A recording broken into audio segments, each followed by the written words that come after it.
வணக்கம். மாலை முரசு செய்திகளை விரிவாக பார்ப்பதற்கு முன் தலைப்புச் செய்திகள். வங்கக்கடலில் உருவான காற்றழுத்த தாழ்வு பகுதி வடமேற்கு நோக்கி நகர்ந்து இன்று காற்றழுத்த தாழ்வு மண்டலமாக மாற வாய்ப்பு. காற்றழுத்த தாழ்வு மண்டலம் பூரி அருகே ஒடிசா கடற்கரையை கடக்கும் எனவும் இந்திய வானிலை ஆய்வு மையம் அறிவிப்பு.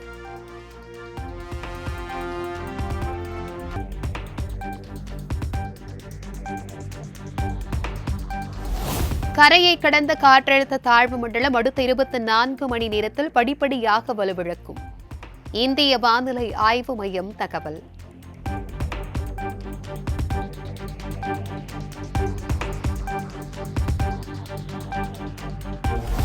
தமிழ்நாட்டில் ஓரிரு இடங்களில் அடுத்த 6 நாட்களுக்கு இடி மின்னலுடன் கூடிய மிதமான மழை பெய்யக்கூடும். புதுச்சேரி மற்றும் காரைக்கால் பகுதிகளில் லேசான மழைக்கு வாய்ப்பு.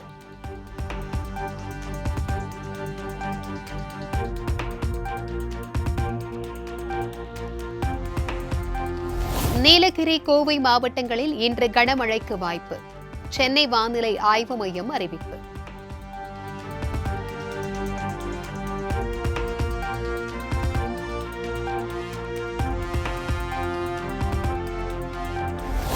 சென்னையில் இன்று இடி மின்னலுடன் கூடிய மிதமான மழை பெய்யக்கூடும்.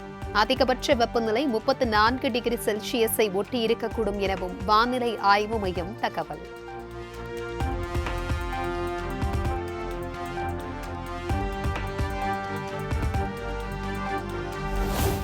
மீனவர்கள் அடுத்த 4 நாட்களுக்கு கடலுக்கு மீன்பிடிக்க செல்ல வேண்டாம். 65 கிலோமீட்டர் வேகத்தில் சூறைக்காற்று வீசக்கூடும் என்பதால் மீன்வளத்துறை எச்சரிக்கை.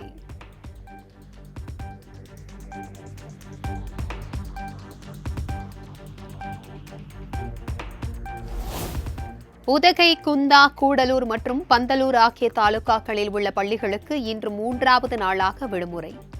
கனமழை எச்சரிக்கை காரணமாக நீலகிரி மாவட்ட ஆட்சியர் உத்தரவு.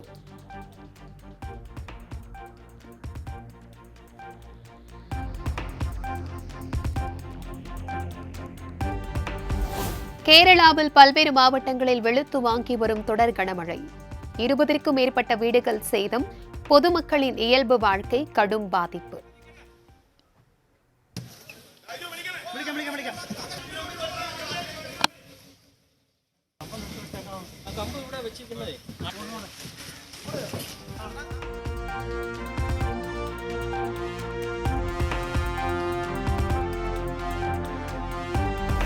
மகாராஷ்டிரா, கோவா, தெலங்கானா, கர்நாடகா உள்ளிட்ட மாநிலங்களில் இன்று கனமழைக்கான சிகப்பு நிற எச்சரிக்கை. தட்சிண கன்னடா மாவட்டத்தில் பள்ளி கல்லூரிகளுக்கு விடுமுறை அறிவித்து மாவட்ட நிர்வாகம் நடவடிக்கை.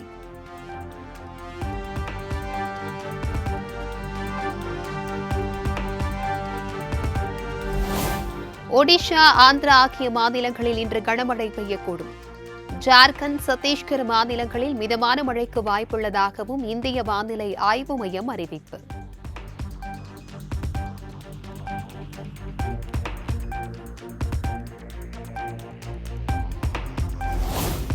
ஒகேனக்கல் காவிரி ஆற்றில் நீர்வரத்து 50,000 கனஅடியாக அதிகரிப்பு.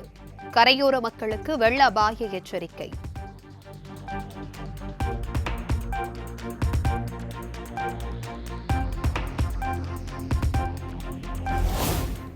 மக்களவை தேர்தல் தோல்வி குறித்த 2ஆம் கட்ட கலந்தாய்விற்கான தேதியை அறிவித்தார் அதிமுக பொதுச் செயலாளர் எடப்பாடி பழனிசாமி.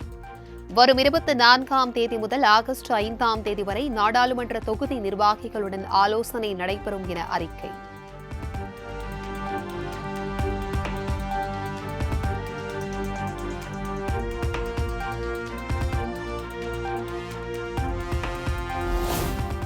தமிழ்நாடு ஆளுநர் RN ரவியுடன் பாஜக மாநில தலைவர் அண்ணாமலை சந்திப்பு. ஆம்ஸ்ட்ராங் கொலை வழக்கில் CBI விசாரணை தேவை என வலியுறுத்தப்பட்ட நிலையில் மீண்டும் சந்தித்துள்ளதாக தகவல்.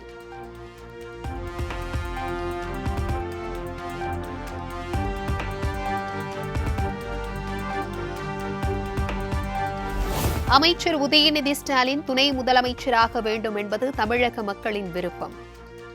தமிழகத்தில் எங்கேயும் மின் தட்டுப்பாடு என்பது கிடையாது எனவும் கன்னியாகுமரியில் அமைச்சர் மனோ தங்கராஜ் பேட்டி. தலைவருடைய வாரிசு என்று சொன்னால் அதை ஏற்றுக்கிட முடியாது. அதே போல தான் இன்றைக்கு மாண்புமிகு என்னுடைய விளையாட்டுத்துறை அமைச்சர் அவர்களும் தன்னை முழுமையாக பொது வாழ்வில் ஈடுபடுத்தி பல்வேறு பணிகளை செய்து வருகின்றார். அந்த பணிகளுக்கு வரவேற்பும் ஆதரவும் இருக்கிறது. எனவே அவர் பொறுப்பேற்று பணியாற்றுவது எங்களுக்கெல்லாம் மகிழ்ச்சி தான். அதை நாங்கள் வரவேற்கின்றோம்.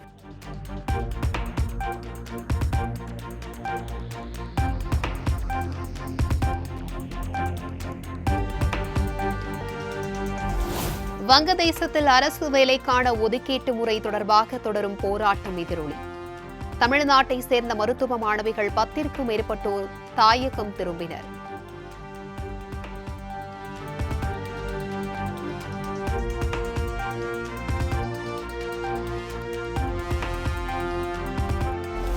TNPSC குரூப் 2 2A தேர்வுக்கு விண்ணப்பிக்க இன்று கடைசி நாள்.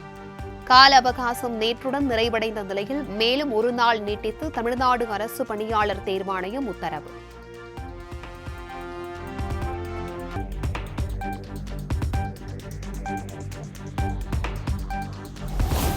தமிழ்நாடு முழுவதும் ரேஷன் கடைகளுக்கு இன்று விடுமுறை. விடுமுறை நாளில் பணியாற்றியதை ஈடு செய்யும் வகையில் அரசு உத்தரவு.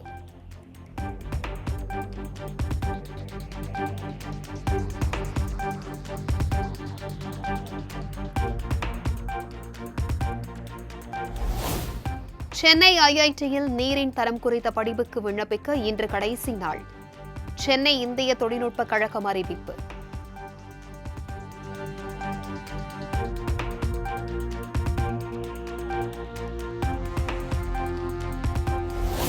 திருவண்ணாமலையில் விவசாயிகள் குறைதீர்வு கூட்டத்தில் மக்களை கவனிக்காமல் கைபேசிகளில் மூழ்கியிருந்த அரசு அதிகாரிகள். மனு அளிக்க வந்த விவசாயிகள் குமுறல்.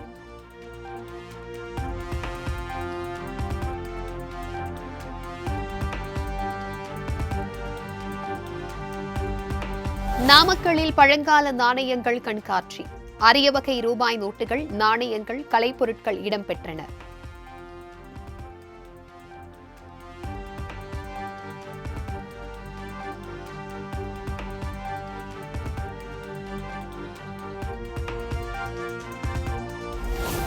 மதுரை ஹைதராபாத் இடையேயான விமான சேவை ஜூலை 31ஆம் தேதி வரை ரத்து. தவிர்க்க முடியாத நிர்வாக காரணங்களுக்காக ரத்து செய்யப்படுவதாக ஸ்பைஸ் ஜெட் நிறுவனம் விளக்கம்.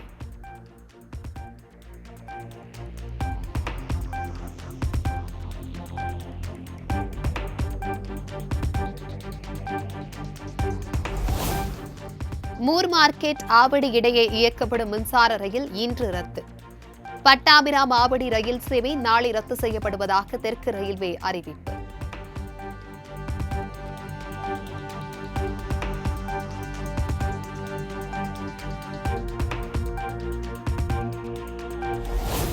ராமநாதபுரம், காஞ்சிபுரம், வேலூர், ராசிபுரம் ஆகிய பகுதிகளில் உள்ள அம்மன் கோவில்களில் ஆடி முதல் வெள்ளிக்கிழமையை முன்னிட்டு சிறப்பு பூஜை. திரளான பக்தர்கள் பங்கேற்று சுவாமி தரிசனம்.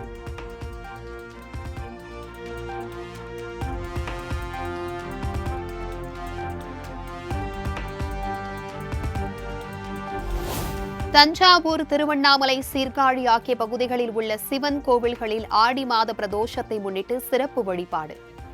ஆயிரக்கணக்கான பக்தர்கள் பங்கேற்பு.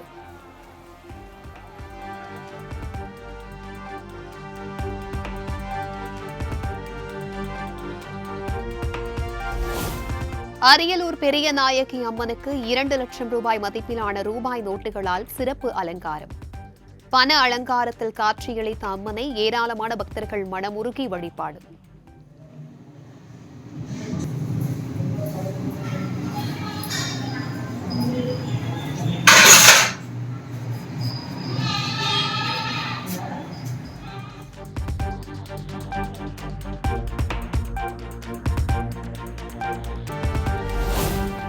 டெல்லியில் உளவுத்துறை மற்றும் பாதுகாப்புத்துறை அதிகாரிகளுடன் மத்திய அமைச்சர் அமித் ஷா ஆலோசனை.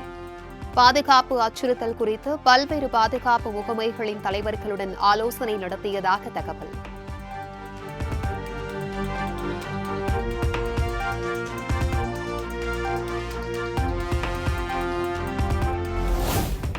இந்திய ராணுவ தலைவர் ஜெனரல் பூபேந்திர திவேதிக்கு பரம்விஷித் சேவா பதக்கத்தை வழங்கினார் குடியரசுத் தலைவர் திரௌபதி முர்மு. ராணுவ துணைத் தலைவர் உள்ளிட்டோருக்கும் விருதுகள் வழங்கி கௌரவிப்பு.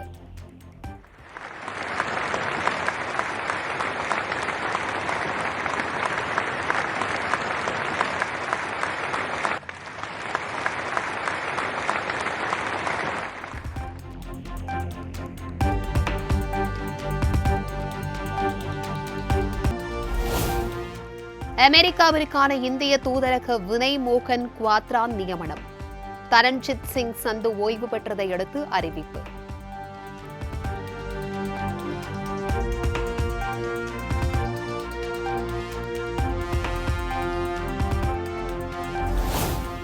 பாகிஸ்தான் அணிக்கு எதிரான 9வது மகளிர் ஆசிய கோப்பை கிரிக்கெட் தொடர். 7 விக்கெட்டுகள் வித்தியாசத்தில் இந்தியா அபார வெற்றி.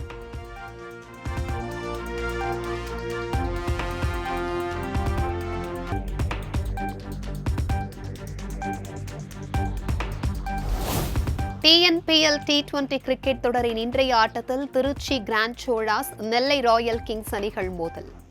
போட்டி நெல்லை கிரிக்கெட் மைதானத்தில் இரவு 7:15 மணிக்கு தொடங்குகிறது.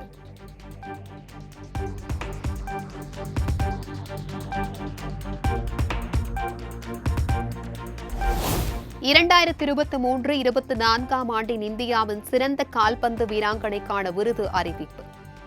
தமிழ்நாட்டை சேர்ந்த வீராங்கனை இந்துமதி கதிரேசனுக்கு வழங்கப்படுவதாக இந்திய கால்பந்து கூட்டமைப்பு தகவல்.